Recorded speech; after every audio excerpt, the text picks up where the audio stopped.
ఆ సమస్యలు కూడా గుడ్ మార్నింగ్ పటాన్చేరు అనే కార్యక్రమం తీసుకొని గెలిచిన తర్వాత గ్రామంలో అక్కడికి అధికారులను తీసుకొని వచ్చి అధికారుల సమక్షంలో గ్రామాలలో మౌలిక వసతులు, అదేవిధంగా ఇళ్ల స్థలాలది, అదేవిధంగా జాగా ఉండి ఇల్లు కట్టుకోలేని స్థితిలో ఉన్న పేద ప్రజలకు వీళ్ళందరికీ కూడా సాయం చేస్తా.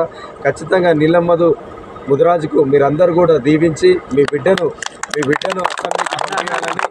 పటాన్చేరు కాన్స్టిట్యున్సీలో ఉన్న సంపన్న వర్గాలకు మద్దతు కోరుతూ మీ నీలమ్మధు మీ గడప గడపకు ఈ 4 రోజుల నుంచి పాదయాత్ర చేసిన.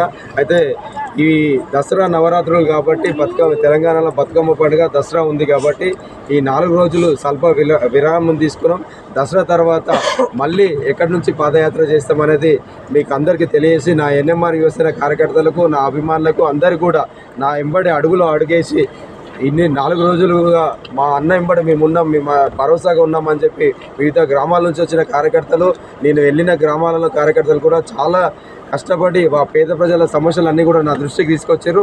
ఆ సమస్యలు తీరవడానికే మీ ఇంటింటికి వస్తుంటూ మీరందరూ కూడా నీలమ్మధుకు ఓటేసి అసెంబ్లీకి పంపించండి. ఆ అసెంబ్లీలో మన పేదల గొంతు అయ్యి పేదల కష్టం తెలిసినోడు, పేదల ఇంట్లో పుట్టినోడు, మీ అందరి బాధలు తీర్చడానికి నేను ఖచ్చితంగా నా జీవితం ఉన్న ఈ రోజులు కష్టపడతా.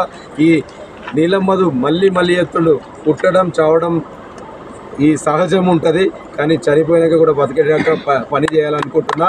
మీ అందరూ కూడా ఎప్పుడు నాకు తోడుండి నాకు అండదండగా నిలుస్తున్న నా కార్యకర్తలు, అన్నదమ్ములకు అందరూ కూడా పేరు కృతజ్ఞతలు. మన పటాన్చేరు భవిష్యత్తు మార్చుకునే అదృష్టం మన చేతుల్లో ఉంది. అక్కడ ఒక వ్యక్తి గెలిస్తే ఒక కుటుంబం గెలుస్తుంది, ఇక్కడ గెలిస్తే నీలమ్మధు కాదు ఈ పటాన్చేరు కాన్స్టిట్యున్సీ ప్రజలందరూ సంపన్న వర్గాలు గెలిచినట్టు. మీ అందరి మద్దతు కోరుతూ మీ బిడ్డనై మళ్ళీ స్వల్ప పాదయాత్ర తర్వాత మళ్ళీ దసరా తర్వాత యాత్ర చేస్తా. ఈ విక్టరీ విజయం సాధిద్దాం. మీరందరూ కూడా 30వ తేదీ రోజు నీలమ్మధు గుర్తు ఏ గుర్తు వస్తే ఆ గుర్తు మీద ఓటేసి గెలిపించాలని మనస్ఫూర్తిగా కోరుకుంటున్నాను. Thank you.